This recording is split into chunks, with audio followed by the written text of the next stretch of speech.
All across America and around the world, this is Veterans Radio. This is Veterans Radio. Welcome to Veterans Radio. I am Jim Faussone. I'm the officer of the deck today. We've got some great programs for you. I think you'll find very interesting. We always want to remind you, you can find more about Veterans Radio at its Facebook site or at the web. Veteransradio.org is our new URL, veteransradio.org, where we're on the web 24/7. You can find a lot of our podcasts there as well. We post new ones every Tuesday, so you can get a new story, a new interview, something you didn't know before by going to veteransradio.org. And before we get started, we want to thank our sponsors. First up, we want to thank National Veteran Business Development Council, nvbdc.org. It was established to certify both service-disabled and veteran-owned businesses. You'll find out how they can help your business by going to nvbdc.org. We want to thank Legal Help for Veterans. Legal Help for Veterans fights for veterans' disability rights all across the nation. You can reach them at 800-693-4800 or on the web at legalhelpforveterans.com. Today's program is going to focus on some amazing Michigan military members and veterans who've continued to support the military after they hung up the uniform. This is part of our annual recognition of the work being done by the Michigan Military and Veterans Hall of Honor. Each year they induct about 12 individuals, 6 military and 6 in the veteran space, into the Hall of Honor. And it's really an educational process so that people know what other members of their state have done. About half of the states have Hall of Honors or Hall of Fames recognizing military and veterans. So Michigan's chose to make theirs a Hall of Honor. It has a board. You can find more about it by going to militaryvethallofonor.org or simply put into your favorite search engine Michigan Military and Veterans Hall of Honor. The program will be on October 25th. That's a Friday. It'll be in Lansing, Michigan at the Michigan History Museum starting at 12:30. The list of the inductees is on the website. But we're going to talk to 3 board members about the various inductees. I think you'll find this interesting. The Michigan Military and Veteran Hall of Honor is producing these video clips and audio clips to explain to folks, those who are being inducted into the Michigan Hall of Honor. I'm Jim Faussone, one of the board members, and with me today is Army veteran Robert Neer, who's also a board member and going to tell us about 3 of the members who are being inducted to the Hall, specifically in the military category. Robert, tell us a little bit about Harry Stewart. Oh, good morning. Thanks for having me, Jim. Really appreciate it. In this military category, this includes nominees who are career military personnel, either retired or still serving, with exemplary records of their military achievement, significant combat experience, or groundbreaking contributions that have had a substantial impact on their branch or component. So really excited to talk about all 3 of these inductees, but with retired Lieutenant Colonel Harry Stewart, I'd like to talk a little bit about him and introduce him as one of our first inductees in 2024. He is a distinguished American fighter pilot known for his service within the Tuskegee Airmen during World War II. His career represents a legacy of breaking down barriers, courage in combat, and commitment to advocating for civil rights and contributions in the African American servicemen. Early in his life, he was born in Newport News, Virginia, raised up in New York City, and he was actually born in 1924. He developed a passion for aviation from a young age. It was very clear to him and his family He was visiting New York City's Floyd Bennett Field when he truly found out that he had a passion for flight. So his early military career led him to joining the famed Tuskegee Airmen, and he was as the first African American military aviators in the United States Army Air Corps. This was before the Air Force, and was assigned to the Tuskegee Airmen Airfield in 1943 as part of the U.S. Army Air Corps. And this is a challenge back then because despite racial barriers of the time, Stewart he completed rigorous training and earned his wings in 1944, becoming a second lieutenant. Yeah, I can go into a lot more detail here, Jim, if you'd like me to, because I'd like to talk about him. He's really kind of inspirational because he did so many firsts. He did things that people didn't think men like him could do. So tell us some more about him.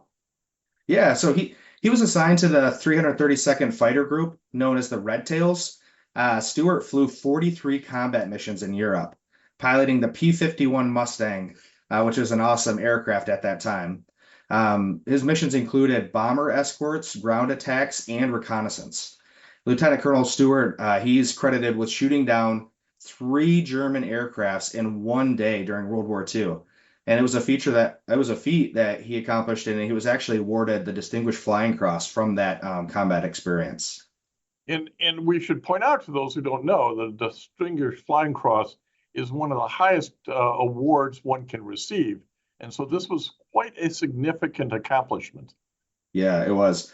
And during that time period, this was all going on while he was facing racial discrimination, and he remained dedicated to his missions and his comrades by showing us that he was able to accomplish this type of work in the field and to get rid of all that in his head and still continue the mission. He didn't lose not one single enemy fight is what he's accredited with. So tell us why he is so, maybe inspirational is the word, maybe educational is the word. Why should young and Michiganders kind of look and learn more about his story? Oh, he's a trailblazer in many areas. Stewart, his life and career, even today, serve as an inspiration for breaking barriers, as courage, building resilience, and emphasizing the collective courage of the Tuskegee Airmen as a whole.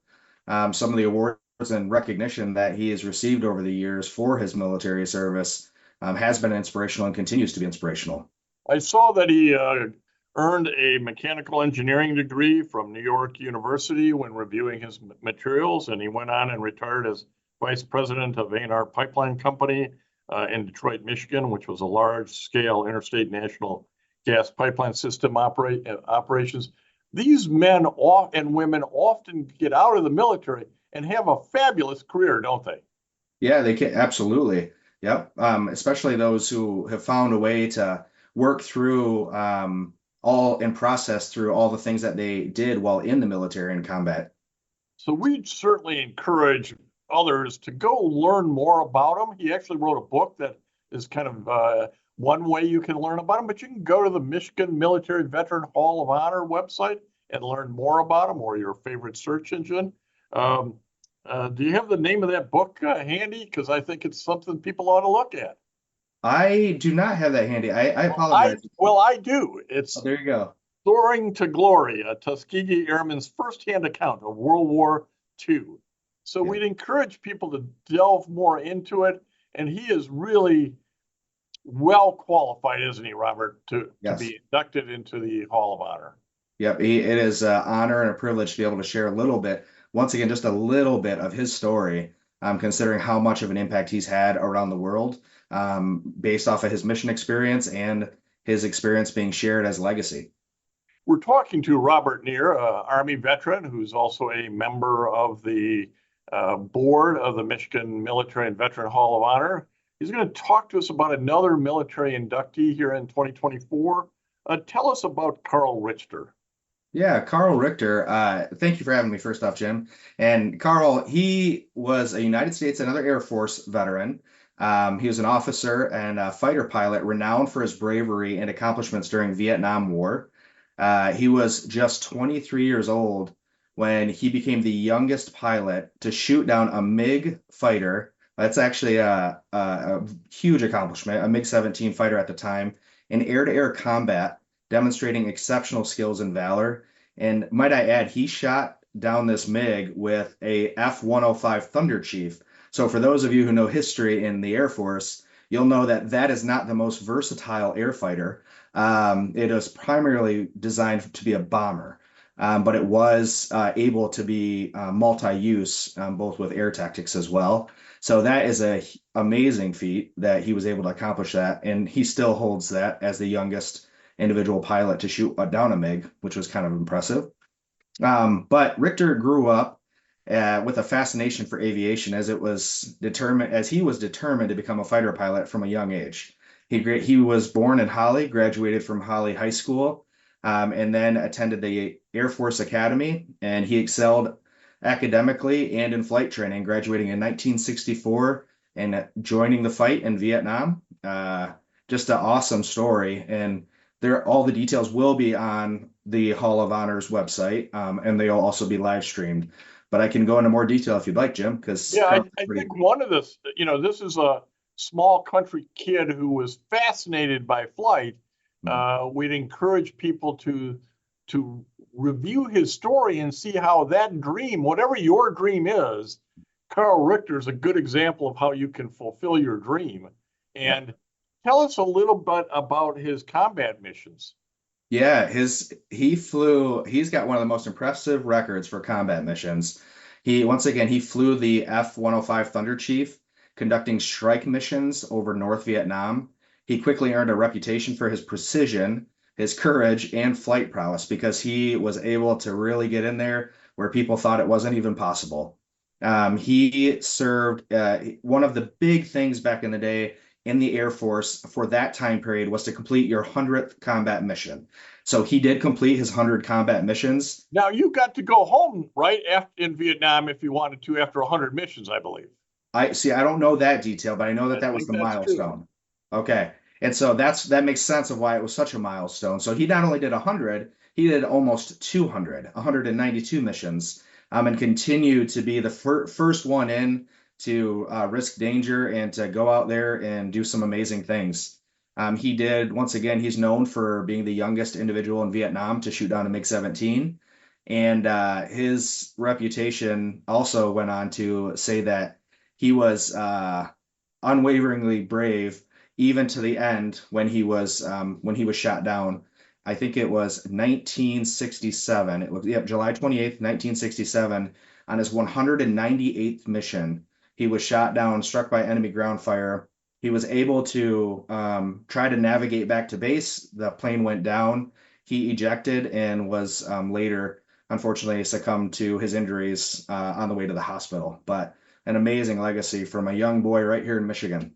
Well, and that legacy is recognized at the Academy. There's posts named after him in Holly. I mean, everybody who's looked at this story or seen the stories about him, I think there's a movie on him, have really been inspired by what this young man did in a short life and a short career. Yeah, it was amazing. He was also given the Distinguished Flying Cross as well, which, as you noted, in the other inductee, that's not something that's just handed out as the highest award in the Air Force. He also received the Air Force Cross, Silver Star, Purple Heart, Air Medal. I mean, he was a highly decorated individual for such a young age. Well, thank you for telling us a little bit about this pilot's pilot. We're talking to Robert Neer, who is a board member, an Army veteran. He's a board member of the Michigan Military and Veterans Hall of Honor. Robert, tell us a little bit about Andrew Kubik, who's being inducted into the Hall of Honor in the military category this year. Andrew Kubik is the most recent warfighter that I've been honored with being able to present on. We are excited to have him as an inductee into the Michigan Military and Veteran Hall of Honor, as his story, both military service and post-military service, have really become an inspiration to many people across the world, in Michigan and in the nation, specifically around resilience and adversity. I'm really excited to be able to talk to you a little bit about Staff Sergeant Andrew Kubik, as he was in the Afghanistan wars, but he was a special. I believe he was a controller, but I will read. Yeah, he was a Air Force Yep. Special Operations Combat Controller, which a lot of people don't even know what that is. And again, we'd encourage you to do more research, go to the website, learn about some of these roles and some of the just amazing things these men and women have done. But tell us about Sergeant Kubik. Yeah, so Sergeant Kubik, he was born and raised in Harbor Beach, Michigan, a small town near Lake Huron. At a young age, he had a tough experience where he lost two friends, and that really shaped and formed his life. The full story will be posted on our website for you to dive into, but this helped shape his life around wanting to serve, protect, and really go above and beyond in trying to take care of people. So at a young age, he was already destined for greatness. And I believe that some of his really cool stories that were fascinating to him as a child were rooted in his desires to understand strength and resilience in the face of adversity. And he was captivated by stories of the mafia, Japanese Bushido, and later the close-knit brotherhood of modern special operations military teams. And this really formed him to wanting to join the military and to go in as a combat controller in the elite Air Force unit.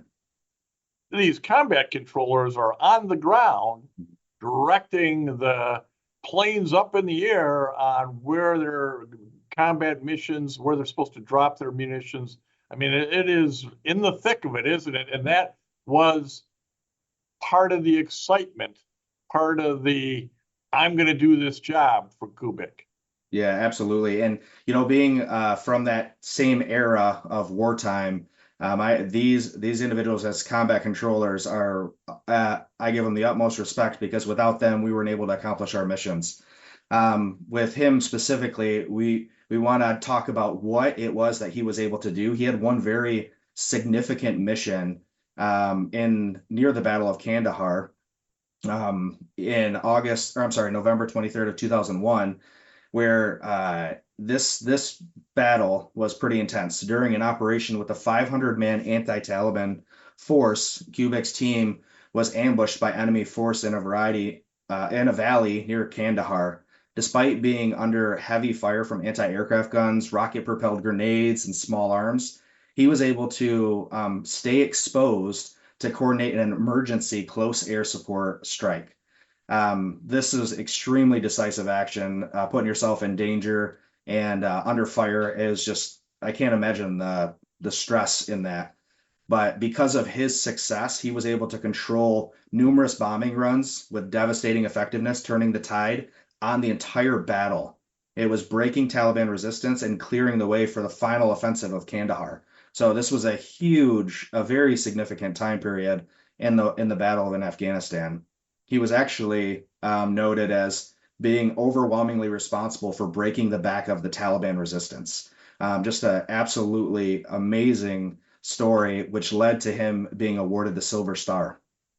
And one of the things you find out when you delve into these interesting stories about these interesting men and women is how significant one person can be. Mm-hmm. And, sometimes we go through life and think, I'm just one guy, one vote, one this, one that. But this is where you really see one person makes a difference, doesn't it, Robert? Absolutely. And in that battle, without him, nobody predicted the same outcome. So phenomenal individual being able to complete his mission in the face of adversity, especially with that kind of overwhelming adversity. I also see in his resume that in 1999, he was named the United States Air Force Special Operations Command NCO of the Year, Yep. High honor, for participating in a rescue effort of a downed F-16 pilot in Serbia. Yep. Again, a whole series of actions demonstrating his professionalism and his effectiveness. His heroism, just an absolutely, he is 100% worthy to be inducted into the Hall of Honor in Michigan.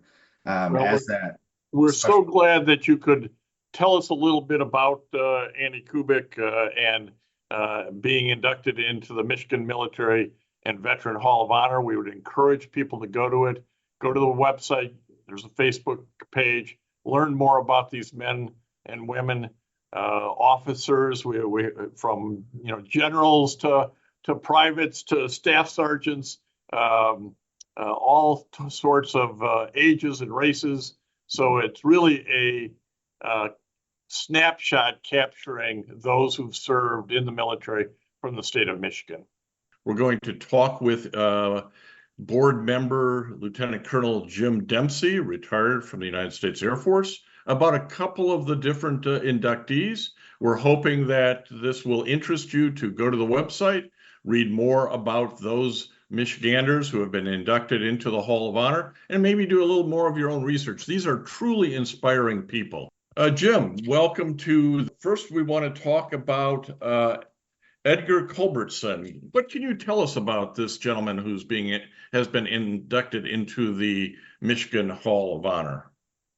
Yeah, absolutely. Edgar Culbertson is a Michigan native, lived in the state for over 20 years, and his hometown is Ferndale, Michigan. He was a member of the U.S. Coast Guard, and he was the rank he held at the time of his death was boatswain's mate, first class, U.S. Coast Guard. He served 1952 to 56 on active duty. He was in the reserves for 2 years following active duty through 1958. And he also remained active in the reserves until 1960. On April 30th of he was on active duty from 1952 to 56. He served in the reserves from 56 to 58. And then returned to active duty, where he died on April 30th of 1967. Well, tell us a little bit about his heroic acts that led to his ultimate demise. Surely. He was assigned to the USS Durant, a lifeboat station, Duluth, Minnesota. And the report on of the event that happened in Duluth was that meteorologists and Minnesota residents often refer to that date of April 30th, 1967 as Black Sunday. They described the 1967 Iowa-Minnesota tornado outbreak and heavy winds and rain in Duluth. And during the storm, waves on Lake Superior in Duluth were over 20 feet high with water temperatures around 36 degrees. Gale force winds gusted to up to 45 miles an hour.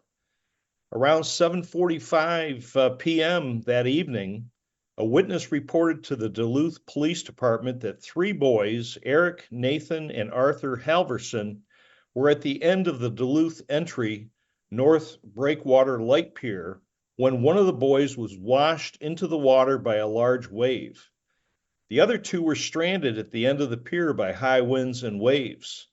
The police department contacted the Coast Guard lifeboat station in Duluth for assistance. So this is where Edgar Culbertson came in. He and fellow members of the Coast Guard tried to made an unsuccessful attempt to rescue the boys. Edgar was 31 years old at that point, a veteran of the Korean War. He had served in the Coast Guard since 1952.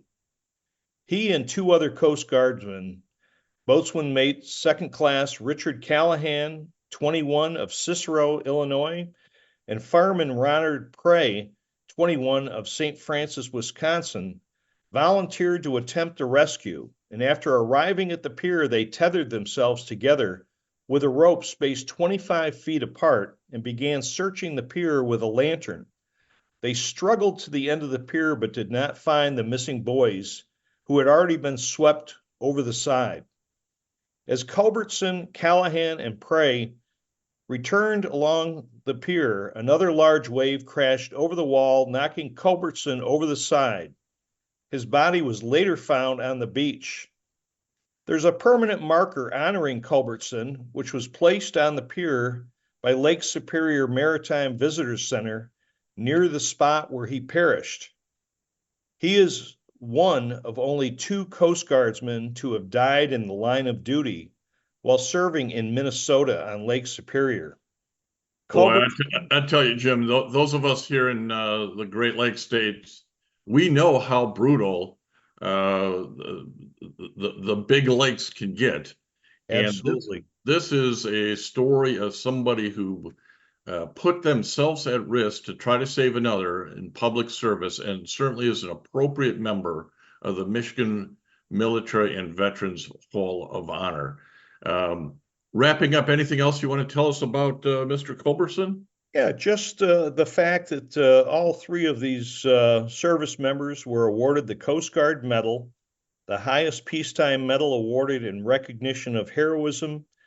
And at the time it was awarded, it had only been awarded to 44 individuals. Significant accomplishment for this gentleman.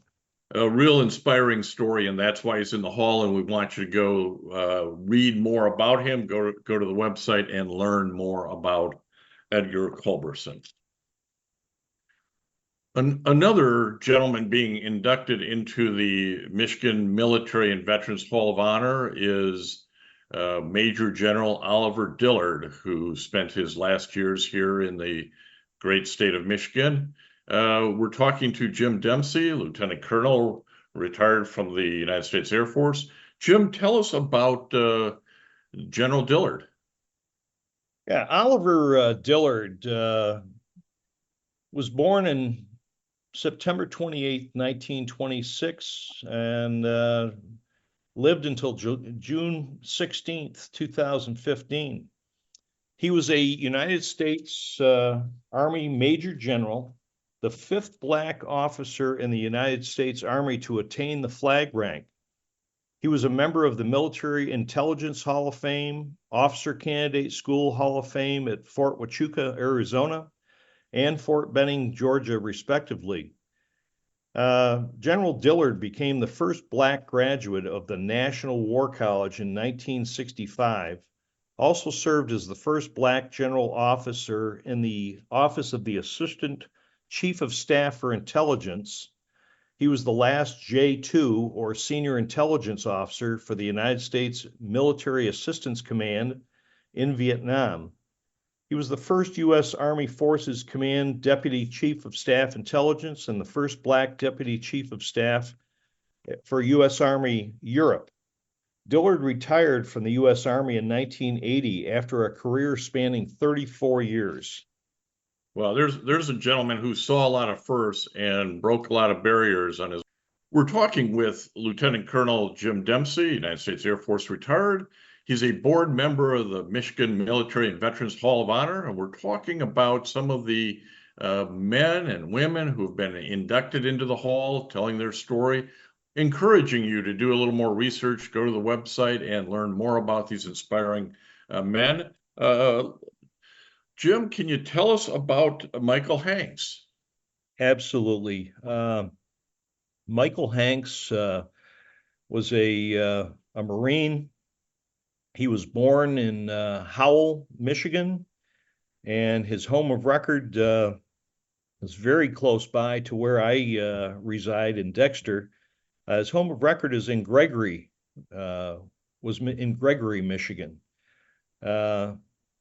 Michael was born in October of '82, and he was 22 years old when he died in November of 2004. And I'll give you an excerpt here from his honor that was bestowed on him shortly after the time of death. It states that as a Lance Corporal in the United States Marine Corps, he served in capacity as the first team leader of the 1st Platoon Lima Company, 3rd Battalion, from 8 to 17 November of 2004. On 8 November, while clearing enemy strong points during intense urban combat in Anbar Province, Iraq, Lance Corporal Hanks' team was ambushed and 2 Marines were mortally wounded. Ignoring his own safety, Lance Corporal Hanks placed his own body towards the enemy and dragged his remaining Marine out of the impact zone. Quickly assessing the situation, Lance Corporal Hanks directed a squad-manned automatic weapon rocket into the enemy stronghold, eliminating 4 insurgents. As a remaining insurgent attempted to escape, he drew his pistol and eliminated him. Continuing the attack, Lance Corporal Hanks came upon 2 armed insurgents preparing to ambush passing friendly units. He quickly engaged the enemy, killing both insurgents.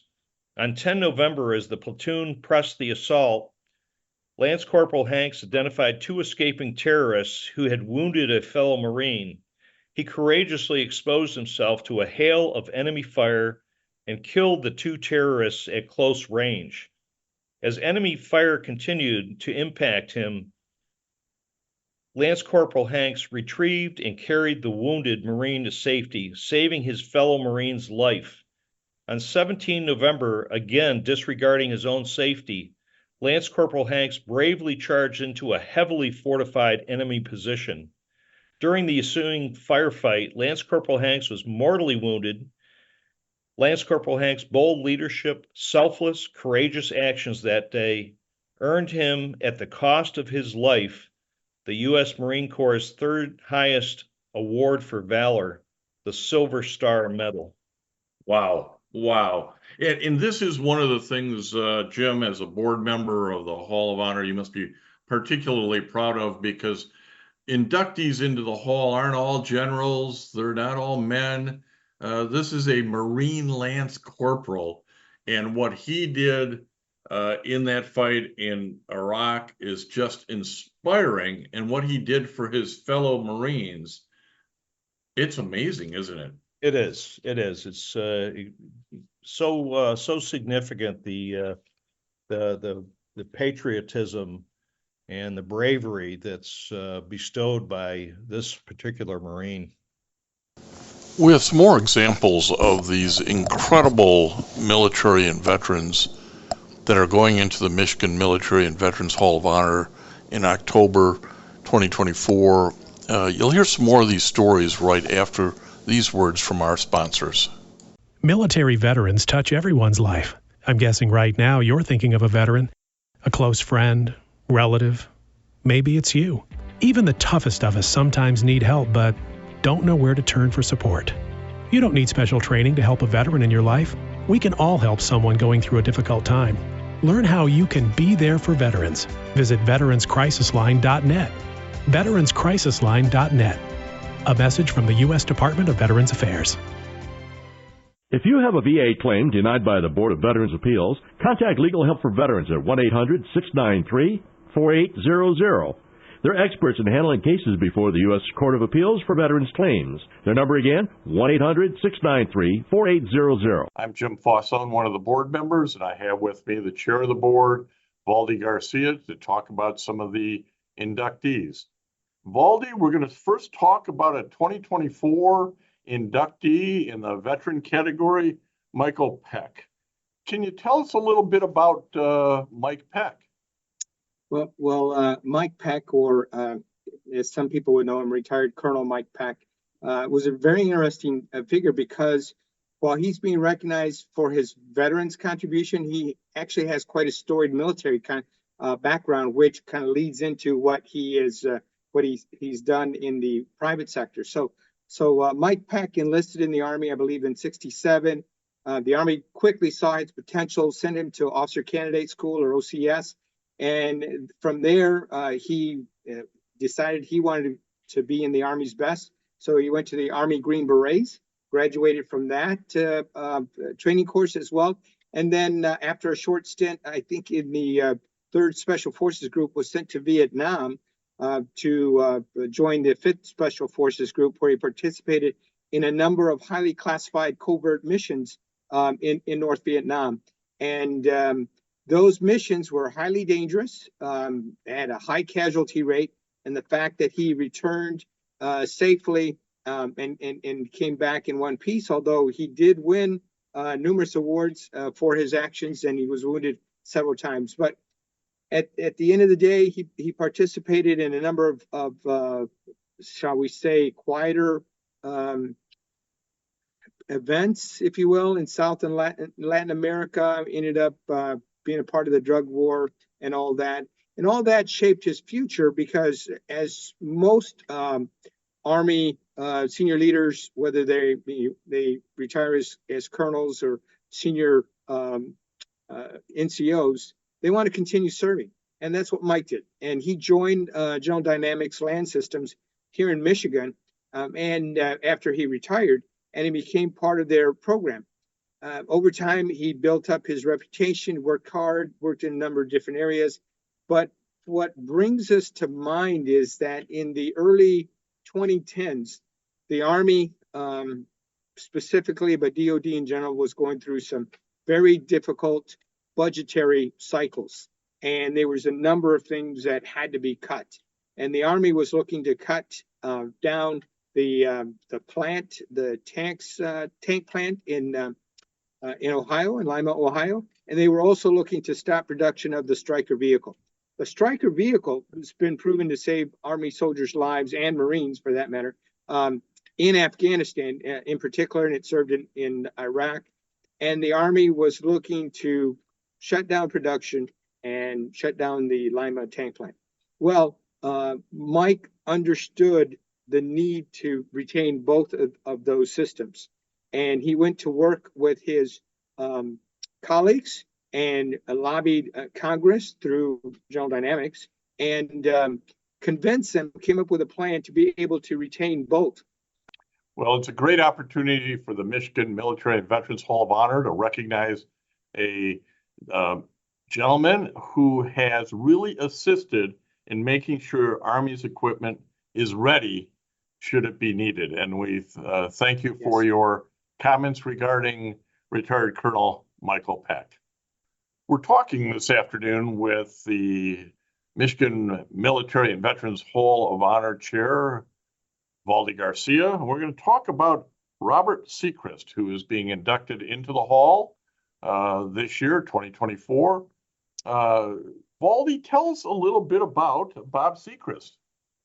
Well, Bob Sechrist is one of those guys who was not born in Michigan, but somehow found himself here in Michigan doing all kinds of great things. After he was born, raised in Iowa, attended school out there, but ended up coming to Michigan and joining the Michigan National Guard. And he was so effective in his military career, the National Guard career, that he was the first National Guard general officer to go to the Army War College in residence, which is a significant feat in and of itself. And everywhere he went, he and his units received leadership awards for best unit, for best capability of all his units. And he was an artilleryman. And of course, in artillery, you have to use a lot of math. And it's ironic because he ended up being a math professor. And he has won, and this is why he's being recognized, because he won all kinds of accolades in Michigan for his work in the math field. And he has been on numerous state and federal boards for mathematics and teaching mathematics. He's won numerous honors on that. And he was recognized by the Michigan legislature for his contributions to the state in this field. And I don't know about you, Jim, but math has never been one of my strong points. So I'm glad that we have a gentleman like this to be able to do that. But we're talking today with Valdi Garcia. He is the chair of the Michigan Military and Veterans Hall of Honor. He's also a retired colonel. But we're talking today about some of the inductees into the Hall. And we'd like to talk about Robert W. Smith III. Valdi, tell us about General Smith. Yes, and I'm glad you said that, Jim, because Bob Smith is a retired Major General. He was a commander of the 84th Infantry Division in the Army Reserves, I think, or National Guard. I forget exactly where. But Bob has distinguished himself outside his military career. He had a very successful military career, both active duty and in the Guard and in the Reserves, I should say. I first met Bob a number of years ago when I was introduced to him during some of the work with Selective Service. But Bob is renowned for all his work in the veterans field. He was one of the folks that helped to bring the National Cemetery to Holly, Michigan. He was one of the folks that helped bring the lounge to the Delta section of the airport down at Metro Airport, so that veterans could go down there and relax, rest, have a moment of peace before they have to get on another flight. He was also helpful in getting the state of Michigan off probation from the federal government, their Veterans Affairs Department, because of some things that had happened before he got there. He was able to correct the mistakes or errors, if you will, the problem, and was able to adjudicate or make sure that whatever the problem was, it was taken care of, and the federal, the VA, excuse me, was able to lift that probation off of the overall department. And of course, he was the inaugural chairman of the Michigan Military and Veterans Hall of Honor, and I'm glad he was. He set the standard expectations of who we want to have in the Hall of Honor. He helped set the foundation and get us started. And he is a strong, strong advocate for veterans. So all the work that you've seen him do, he's, like I said, worked for the state of Michigan. He has been in support of supporting the veteran, no matter what branch of service. Bob was an Army general, retired Army general, but it didn't matter to him. Army, Navy, Air Force, Coast Guard, didn't matter. If you were a veteran, you served honorably, he was there to help out. And really one of the things, and I think this is why he's in the veteran category, certainly could have been considered in the military category, but Bob Smith is one of those guys who will go anywhere, talk to anyone in support of what our veterans need and do in this state. Isn't that the case? It is. And, you know, he is a much sought after speaker, not only in the state, but also nationwide and internationally. He comes back from trips to South America and other parts of the world, the Middle East, Europe, because he is in such demand as a speaker and for his knowledge about military affairs, veterans affairs, because all countries have veterans, and Bob is all about helping organizations take care of their veterans. It doesn't matter if it's Michigan, the United States, or some other nation. He's there to help out. He's really a good example and exemplifies what we're trying to do with the Hall of Honor, where we want to recognize when you take the uniform off, it doesn't mean you've forgotten where you came from or you've forgotten those you were in service with. He really has continued to serve and is an example for the rest of us to really be the best we can be as veterans and help out, doesn't he? Absolutely. I think you bring up a great point. Just because your service ends with the military, whether it be 2 years, 4 years, 20 years, 30 years, 35 years, many veterans continue to serve their country because they have a sense of duty. They have a sense of calling to help their fellow citizen. And again, whether it's Michigan or another American, Bob is all about helping one another, especially veterans. He's got a heart for it. He's got a gift for it. And we're definitely very fortunate to have had him as our first president. His leadership, his insight, and his vision. Well, thank you, Chair and retired Colonel Valdi Garcia, for talking to us about Bob Smith, who definitely deserves to be in the Michigan Hall of Honor. Absolutely, Jim. Anytime. Thank you. We're talking this afternoon with Valdi Garcia, who is the chair of the Michigan Veterans and Military and Veterans Hall of Honor. Valdi is a retired colonel. And we're talking about one of the inductees in the 2024 class to the Hall in the Veterans category, Stephanie Shannon. Tell us about her service, Valdi. Well, Sergeant Stephanie Shannon obviously served in the Army. She served in Operation Desert Storm as a, well, I don't want to say a truck driver, but she was in a motor transport company and was responsible for maintaining, operating, and supervising soldiers of that company. And as I have perhaps mentioned in previous interviews, the Hall of Honor is about getting people in the Hall of Honor who have distinguished themselves both in and out of uniform. And Stephanie is one of those, again, who has distinguished herself outside of uniform. She served for 8 years. She served honorably.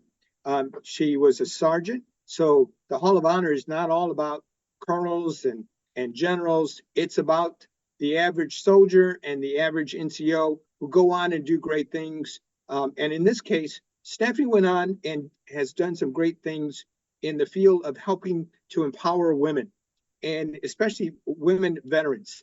It is tough, no matter who you are, no matter what rank you are. Once you leave the uniform behind, unless there's a job waiting for you, there is a challenge transitioning into the civilian sector.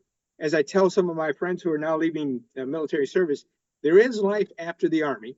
There is life after the military, but it's hard. It's hard to get there. And, you know, we have a number of people. Bob Smith was one of them earlier, but Stephanie Sharp is one who makes it her passion in life to help women veterans. And she's done that through speaking to various groups. She set up an organization that's called the Michigan Women's Veteran Empowerment. And she's written, like I said, some books, Battling the Storm Within. And she put together another a book or effort called Our Voices United. Again, trying to help motivate and instruct female veterans for how they can navigate the transition from leaving the military to going into the civilian side. Because as we know, women have a lot to offer our society, our economy, and they have done some awesome things, but they just got to find that right niche, and Stephanie helps them do that. Here's another example of someone who has found a way to serve the community, the state, and the nation with the talents that she developed in the military. We're talking this afternoon with the chair of the Michigan Military and Veterans Hall of Honor, Valdi Garcia, and we're going to talk about one of the inductees into the hall this year in the veteran category. Again, somebody who had a distinguished military career, but it's the work that they've done after their service that has propelled them into the Hall of Honor. And I'm talking about Major General Bruce McDonald. Valdi, tell us about Bruce. Well, I first met Joe McDonald when we were serving together in the 7th Division. He was commanding the division. I was somewhere down near the bottom of the rank structure at the time. And I didn't know him well at the time, didn't get to know him very well, but I knew who he was. Fast forward 10 years, and I find myself talking with him as he is a consultant to then Dr. Paul Rogers, the director of TARDAC, or the Army's Research and Development Center in Warren, Michigan, at the Detroit Arsenal. And I was able to work with him, and you know, General McDonald, actually Bruce McDonald, in his civilian side, was an advisor to General Rogers on some of the things that we could do here in Michigan to support the Army's efforts to improve their research and development process and products and stuff. But I think where I really got to know him is when he became the civilian aide to the Secretary of the Army. Many people and we should stop there, because most people have never heard that title before, but it's a really big deal, right? It is. And let me just say that there are there's, I believe, one for every state and one for some of the territories.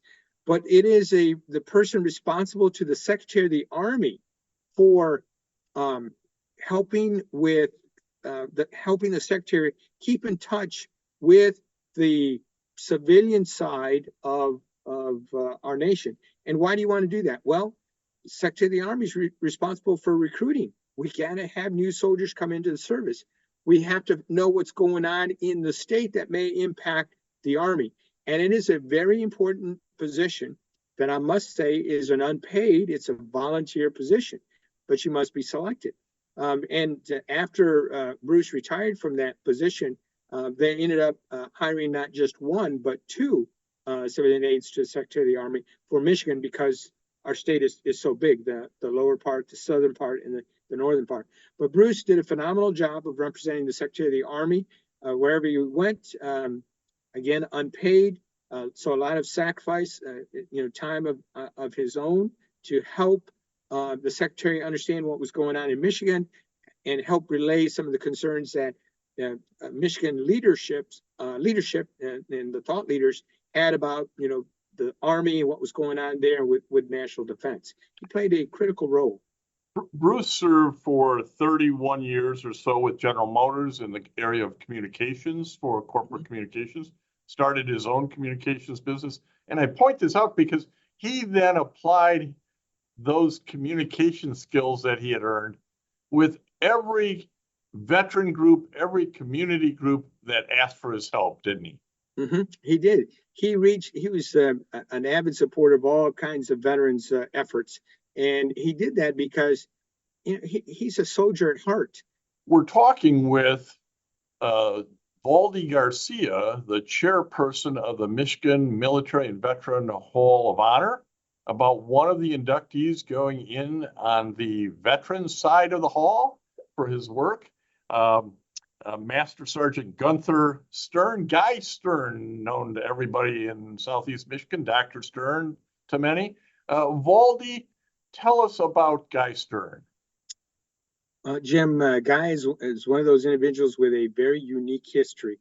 First of all, he was born in Germany, and he traveled over here to the United States before World War II, at least when the United States started.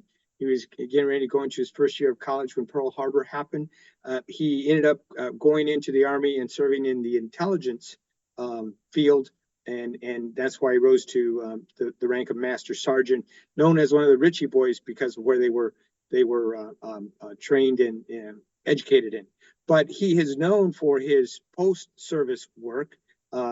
He did some phenomenal work in World War II as an intelligence officer, NCO, but the point is that because of his knowledge of German culture and German history, he went on to serve in a number of academic departments, teaching those topics in a number of universities. One of them was Wayne State University, who then had him become the provost and the vice president for academic affairs in 1978. So he served in that position for well over a decade, probably over 2 decades as well. And he did such a phenomenal job. But then he also, in addition to that, he became part of the effort for the Holocaust Center in Farmington Hills, was one of the key, I don't want to say players, but proponents and advocates for and developers of the Holocaust Center, because, as you know, you don't want to forget that kind of history because you want to prevent it from ever happening again. So not only was he doing that, helping with the Holocaust Center, being a provost marshal at Wayne State University, but he also served later in life as well as on the board of the Fisher House. For those of you who are not familiar with the Fisher House, but it's a Ronald McDonald House for veterans, so that veterans are seeking some kind of treatment, families can stay there at no cost to them, and they can stay with their veteran to support them during that time of help. But Guy is one of those guys that has a unique history, who has, again, a colorful and very productive military career, but then he goes on and does great things in his civilian life. Well, I think he's really a good example, Valdi, of what the Hall of Honor is trying to do, and that is that bridge of history. So Guy grew up in Germany, saw what was happening. The family gets him to the United States. He gets back involved in the Army, finds himself back in Germany, He understands the Holocaust. He understands the horror of war, and really spent a lot of his post-service time trying to make sure that we didn't forget it. These are incredible men and women being inducted into the Michigan Military and Veterans Hall of Honor. This is just a short bio on each of them. We hope you found it interesting. You'll delve more into it by going to that website or Facebook site. You can always reach out to Veterans Radio through its website or Facebook site. We can't do this program without our sponsors, including the Vietnam Veterans of America National Chapter, the VVA Kettles Chapter 310 in Ann Arbor, VFW Graft O'Hara Post 423 and the American Legion Post 46 in Ann Arbor, Legal Help for Veterans, our friends at nvbdc.org. All of this comes together to help us promote what's going on in the military and veteran space, and we really do appreciate all the support we got. We had a good fundraiser on Radio on the River. I want to thank all of our board members who helped out on that and all the sponsors on that. Dale will be talking more about that, I'm sure. But it is a team effort. This is Veterans Radio by veterans, for veterans, family and friends. We hope you'll learn a lot. If you've got ideas for stories or organizations that need to be highlighted, we're always glad to do that. Simply reach out to us at the website, veteransradio.org. It's always a pleasure to bring you these programs, and we learn a bit every time, too. Dale and I always say to each other, I didn't know that. So that's how you know it's a good show when you walk away going, I didn't know that about those guys. And we hope we did that again this week. And then until next time on Veterans Radio, you are dismissed.